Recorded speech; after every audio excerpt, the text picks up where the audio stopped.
les sites web avant de venir ici, il y a 9 petitions sur change.org.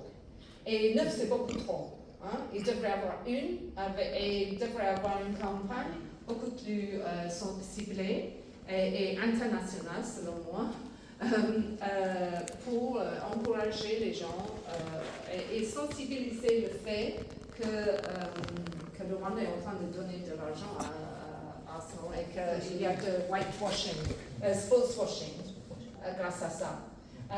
Et je pense que c'est une question de choisir les cibles, qui sont high visibility. Alors ça, je suggère, c'est une façon de le faire. L'autre chose, je pense qu'il faut avoir plus de réunions comme ça, comme celui-là. Il faut aussi, j'ai regardé, je ne sais pas si vous êtes au courant, il y a quelque chose pour le APPG, All Party Parliamentary Group. Et il y avait une, alors ça veut dire qu'il y a dans ce groupe au Parlement britannique, il y a les Conservatives, il y a Labour, il y a le Lib Dem, il y a les MPs, il y a les Lords, alors c'est All Party Parliamentary Group. Et c'est les gens qui s'intéressent dans le Congo. Alors, il y avait un groupe au parti APPG sur le Democratic Republic of Congo et je ne sais pas qu'est-ce qu'ils étaient en train de faire, mais ils ont fermé les portes en 2019. Et maintenant, il y a un nouveau. Et est-ce que vous avez jamais entendu ce qu'ils sont en train de faire? Non. Et pourquoi vous, comme une communauté, vous devrez avoir des liens avec eux, vous devrez faire des représentations avec eux. Alors, moi, je suggère que vous allez sur le site web et vous voyez quels sont les députés qui font partie de cette groupe. Et si votre député est parmi eux, il faut les écrire. C'est un autre moyen de faire pression. Parce que jusqu'à maintenant, c'est un groupe qui fait, que je sache, ils font absolument rien. L'autre chose que je voulais dire, moi j'ai écrit un livre sur l'Érythrée et j'étais à une réunion avec les Anglais érythréens et ils étaient en train de poser la question, qu'est-ce qu'on peut faire? Parce qu'eux aussi ils ont des problèmes avec une dictature. Hein? Et il y avait une députée suédoise là-bas. Il a dit, la première chose, c'est entrer dans le système britannique politique. Alors, il faut devenir un membre de Labour Party ou du Conservative Party ou du Lib Dem Party. Parce qu'après, vous pouvez, you have the ear of your local party and you have a means of making sure that that party takes the problems of your community seriously. So I think you have to enter.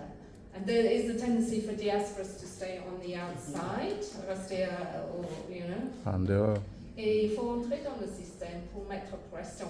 Et pour la même raison, pour revenir à Arsenal, si moi j'étais Congolaise ou Rwandaise, I would become a member of the Arsenal fan club. Huh? I don't know how much it costs. Join it. Join it and then make a fuss and sit outside the stadium and hand out leaflets and say this is a shame, this club should not be taking money from Rwanda. But join the club first, join the fan club. And then there was one more thing I wanted to say, and I can't remember.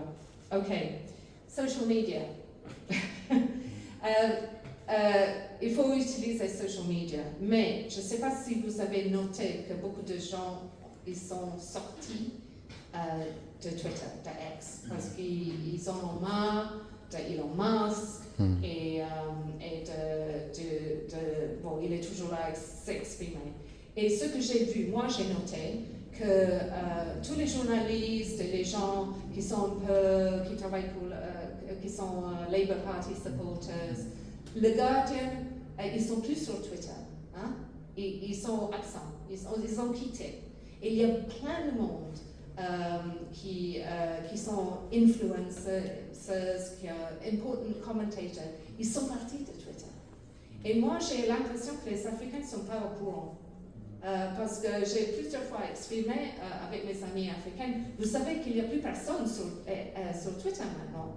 Parce que je vois que les gouvernements africains, congolais, rwandais, ils sont toujours sur Twitter, sur X, et aussi les Ougandais, les Congolais, les activistes, ils sont tous là. Mais une grande partie of the commentariat, comme on dit, le groupe, ils sont plus là. Alors il faut utiliser les réseaux, mais il faut aussi utiliser les autres réseaux sociaux. Par exemple, moi je suis sur Blue Sky.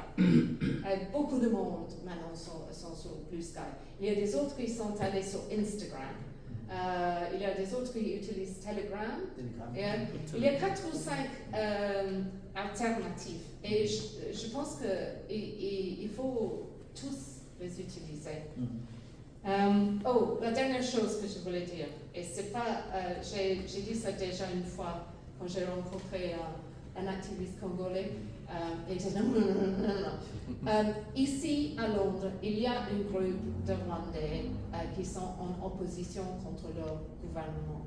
Et ils prennent beaucoup de risques parce que c'est pas facile d'être dans l'opposition à Londres.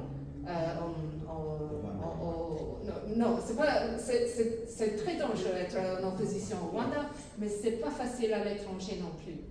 Et l'ambassade ici, il y a beaucoup de gens qui travaillent pour les renseignements, qui suivent et qui regardent toute cette communauté rwandaise pour voir ce qu'ils disent, ce qu'ils font, qui ils rencontrent.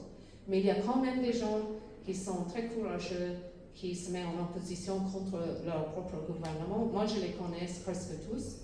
Et moi, je pense que ça serait une très bonne idée pour les Congolais à Londres d'avoir des contacts avec ce groupe.